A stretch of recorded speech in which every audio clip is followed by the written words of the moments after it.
Hello बच्चों। आज मैं आपको क्लास 10th का मैथ्स में कुछ केस स्टडी क्वेश्चंस करवाऊंगी चैप्टर नंबर 2 के।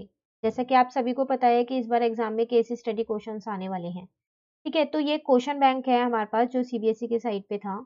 उसमें केस स्टडी क्वेश्चंस आपको चैप्टर वाइज दे रखे हैं। वैसे तो इसके आंसर्स भी इसके नीचे आपको प्रोवाइड कर रखे हैं, लेकिन वो सिर्फ पूरे खाली आंसर आंसर है, पूरा सॉल्यूशन नहीं है। आपको पता होना चाहिए ना कि कैसे सॉल्व किए। तो हर चैप्टर के हैं, चैप्टर 1 के हम कर चुके हैं, चैप्टर नंबर 2 के तो 3 केस स्टडी क्वेश्चंस है इसमें, तो आज हम तीनों ही कर लेंगे। ठीक है, चलिए जल्दी से देख लेते हैं। देखो लिखा है case study 1।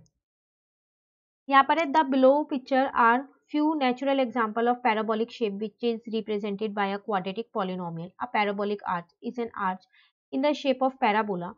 In structure, their curves represent an efficient method of load and so can be found in bridge and in architecture in a variety of forms. ये आपको यहाँ पर कुछ क्या दे रखे हैं, शेप्स दे रखे हैं। ठीक है, ब्रिज वगैरह की। अब इससे रिलेटेड देखो कुछ क्वेश्चंस हमको यहाँ दे रखे हैं। सबसे पहली बात तो हमसे यही पूछ रहे हैं, in the standard form of quadratic equation. आपको पता है ना ये क्वाड्रेटिक इक्वेशन की स्टैंडर्ड फॉर्म होती है। कह रहा है A B and C are, ये क्या होते हैं हमारे पास। तो ए तो हमारे पास नॉन रियल जीरो नंबर होता है, non non zero real number होता है, और बी और सी क्या होते हैं, रियल नंबर्स। क्यों? क्योंकि अगर हम ए को जीरो ले लेंगे तो फिर ये क्वाड्रेटिक इक्वेशन नहीं रहेगी, ये पूरा तो जीरो ही बन जाएगा। इसलिए ये मेरा नॉन जीरो रियल नंबर होता है, और बाकी बी और सी मेरे क्या होते हैं, रियल नंबर्स होते हैं। इसमें हमारे पास बी और सी की वैल्यू जो है वो जीरो भी आ सकती है। ठीक है, सेकंड में आपसे यहाँ पर कह रहे हैं, if the roots of the quadratic polynomial are equal where the discriminant D is equal to B square minus 4ac, then.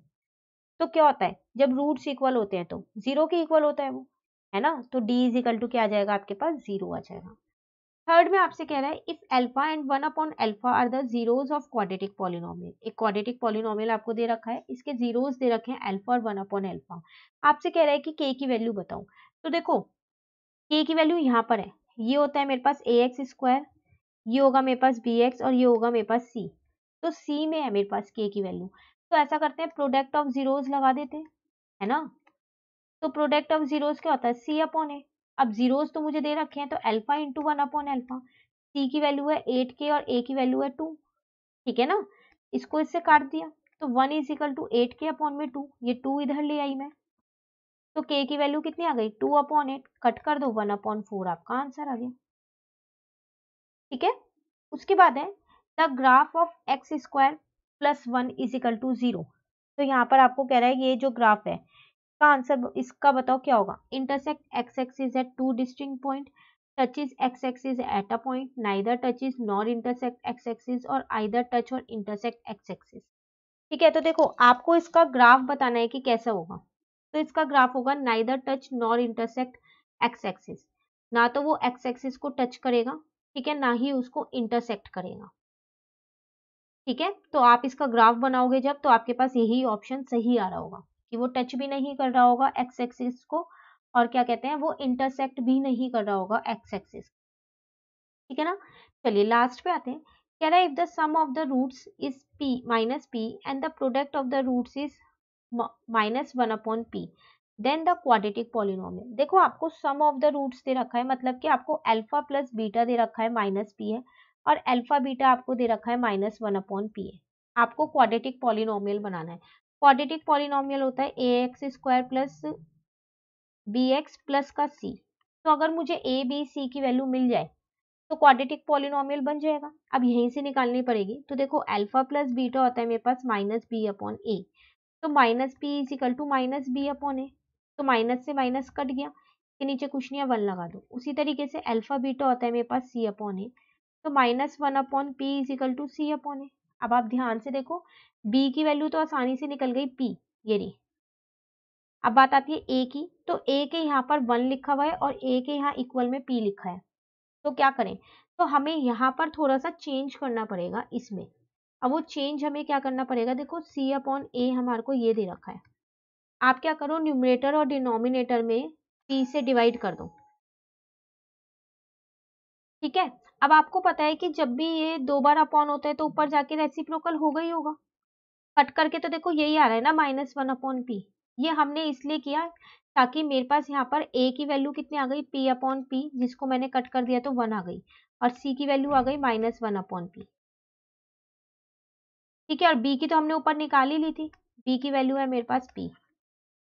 ठीक है, तो यहाँ पर हमको थोड़ा चेंज करना पड़ेगा। आप क्वाड्रेटिक इक्वेशन में रखो, देखो क्वाड्रेटिक इक्वेशन होती है ax² plus bx plus c।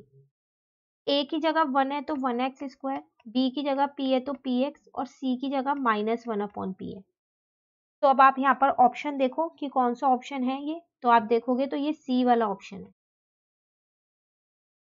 ठीक है, तो ये आपका आंसर आ गया। चलिए, फर्स्ट वाली केस स्टडी हो गई, सेकंड पे आते हैं।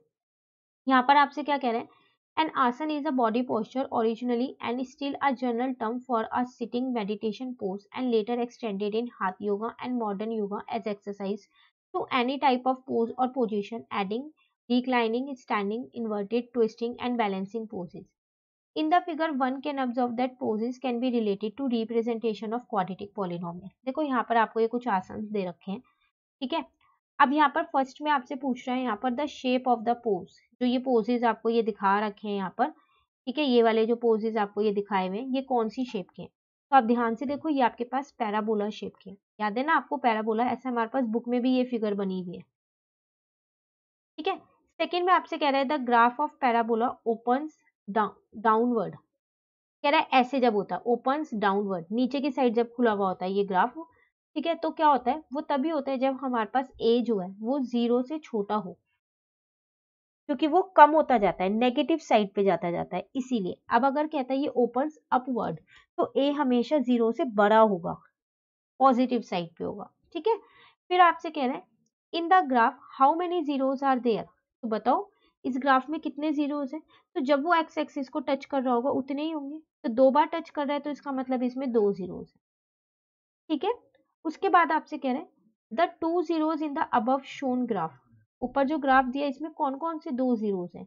तो देखो एक -2 है और एक 4 है, लिख के दिया उन्होंने आपको, तो यहाँ पर आ जाएगा -2 और 4। ठीक है, उसके बाद आपसे कह रहे हैं the zeros of quadratic polynomial, देखो अब आपको ना यहाँ पर एक क्वाड्रेटिक पॉलिनोमियल दिया है और इसके जीरोज आपको निकालने हैं, तो हम क्या करते हैं, मिडल टर्म स्प्लिट कर सकते हैं। तो 4√3x² प्लस का 5x माइनस 2√3, अब आपको प्लस माइनस करके क्या आना चाहिए, 5x आना चाहिए। अब मल्टीप्लाई करके आपके पास क्या आना चाहिए, 4√3 इंटू में माइनस का 2√3, सॉल्व करोगे तो 4 2 जा 8, और √3 को √3 से करोगे तो 3, और 8 3 जा 24, है ना। तो माइनस का 24x² आना चाहिए, क्योंकि यहाँ पर x² भी लग रहा है। ठीक है ना यहाँ तक। अब कौन से दो ऐसे नंबर लें कि प्लस माइनस करके तो 5x आ जाए प्लस का, और मल्टीप्लाई करके 24x² आ जाए माइनस का। तो हम क्या करते हैं, 8 और 3 ले लेते हैं, क्योंकि 8 3 जा देखो 24 भी होता है, और 8 में से आप 3 को माइनस करोगे तो 5 भी आ जाएगा। ठीक है ना, तो मैंने यहाँ पर यही ले लिए, ये रहे। अब बात आती है नंबर्स, तो हमको 2 मिल गए, अब पेयर बनाने पड़ेंगे। तो मैंने क्या किया, देखो इन दोनों का पेयर बनाया और इन दोनों का, लेकिन फिर जब हम कॉमन लेंगे ना तो थोड़ी सी दिक्कत हो जाएगी, कॉमन लेने में कॉमन आ नहीं पाएंगे। पहले थोड़ा सा इसको चेंज कर लेते हैं। अब वो चेंज करते कैसे हैं, देखो ये तो मैंने ऐसे ही रहने दिया, इसमें मैंने कोई चेंज नहीं किया। यहाँ पता है मैंने क्या किया, इसको ना √3 का स्क्वायर कर दिया, कर सकती हूँ क्योंकि √3 का स्क्वायर 3 तो होता है, बस यही एक चेंज किया। अब इसका एक पेयर और इसका एक पेयर, ठीक है नहीं, ठीक है। अब यहाँ से क्या कॉमन आ रहा है, यहाँ से 4x कॉमन आ रहा है, तो √3 प्लस का 2 बचा। नहीं नहीं, ये नहीं बचेगा, x भी आएगा ना, क्योंकि यहाँ x² था। अब यहाँ से देखो, यहाँ से भी मैंने √3 कॉमन लिया, ले सकती हूँ ना अब √3, क्योंकि यहाँ 2 बार है और यहाँ 1 बार है, तो एक बार √3x बच गया और एक बार प्लस का 2, क्योंकि बाहर माइनस था ना इसलिए मैंने अंदर साइन चेंज कर दिया है। ठीक है, अब एक आ गया मेरे पास 4x माइनस का √3, और एक आ गया मेरे पास √3x प्लस का 2। अब तो आप इसके जीरोज निकाल सकते हो, एक बार इसको 0 के इक्वल रख लो और एक बार इसको 0 के इक्वल रख लो, ठीक है ना। तो यहाँ से x आ जाएगा √3/4, यहाँ से x आ जाएगा -2 अपॉन √3। तो लो कौन सा ऑप्शन आएगा, तो अगर हम इसके ऑप्शंस देखें तो √3/4 मेरे को यहाँ दिख रहा है, ये रहा, ये है इसका ऑप्शन। ठीक है, तो ये था 5th का आंसर। लास्ट केस स्टडी रह गई है, फिर चैप्टर नंबर 2 की हमारी केस स्टडी कंप्लीट हो जाएगी। आप देख रहे हो इन ऊपर के पैराग्राफ्स को हम चाहे रीड करें चाहे ना करें, कोई फर्क ही नहीं पड़ रहा, क्योंकि नीचे के क्वेश्चन सिर्फ इन फिगर्स पे बेस्ड है। ठीक है ना, फिर भी मैं एक बार इसको जल्दी से रीड कर देती हूँ। यहाँ पर आपसे कह रहा है basketball and soccer are played with a spherical ball even though an athlete dribbles the ball in both sports. A basketball player uses his hands and a soccer player uses his feet. Usually soccer is played outdoors on a large field and basketball is played indoor on the court made out of wood. The projectile path trace of soccer ball and basketball are in the form of parabola representing quadratic polynomial. अब questions देख लेते हैं सीधा, क्योंकि इसका कोई use नहीं है, सिर्फ रीडिंग मैंने एक बार कर दी थी। पहले में तो आपसे यही कह रहा है the shape of the path traced. देखो शेप किस शेप की है, पैराबोला, और उन्होंने लिखा भी ऊपर पैराबोला है, पहला तो आसान था। दूसरा कह रहा है हमसे the graph of parabola opens upward.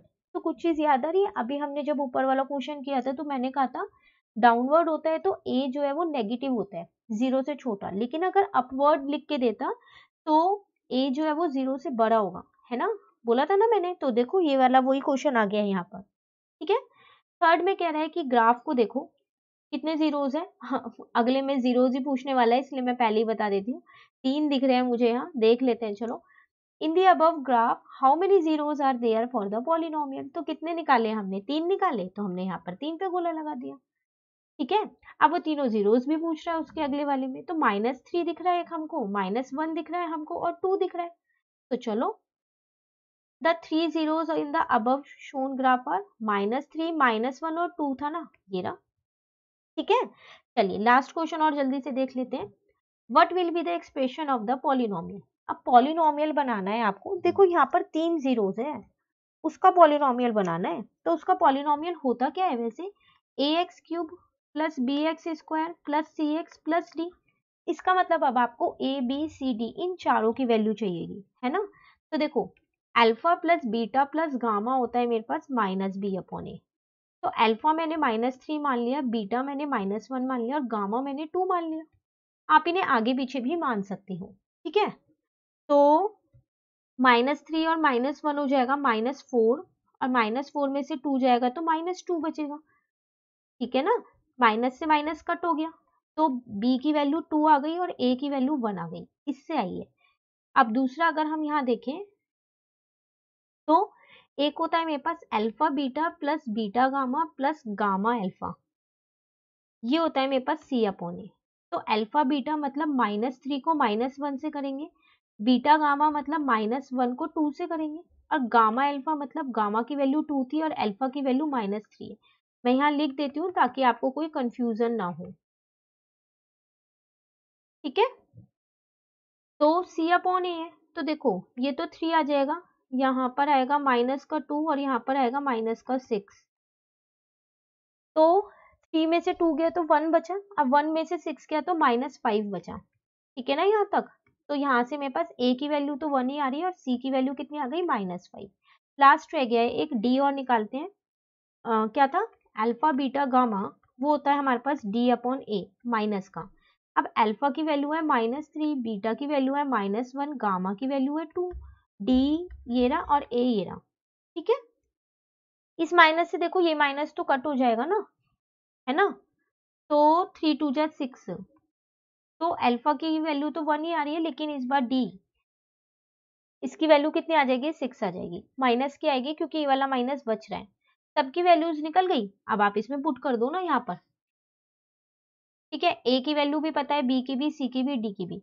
तो जब आप सारी वैल्यूज को पुट करने वाले हो तो आपका क्या आंसर आने वाला है, देखो a की जगह पे आपको 1 रखना है, यहाँ पर है, b की जगह 2 रखना है, यहाँ है, c की जगह -5 रखना है, यहाँ है, d की जगह -6 रखना है। पहला ही ऑप्शन मुझको ये मिल गया है।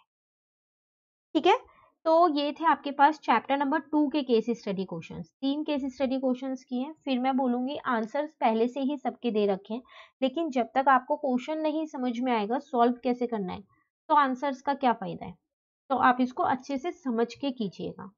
अब जो नेक्स्ट है चैप्टर नंबर 3, ये हम अपनी नेक्स्ट क्लास में समझेंगे।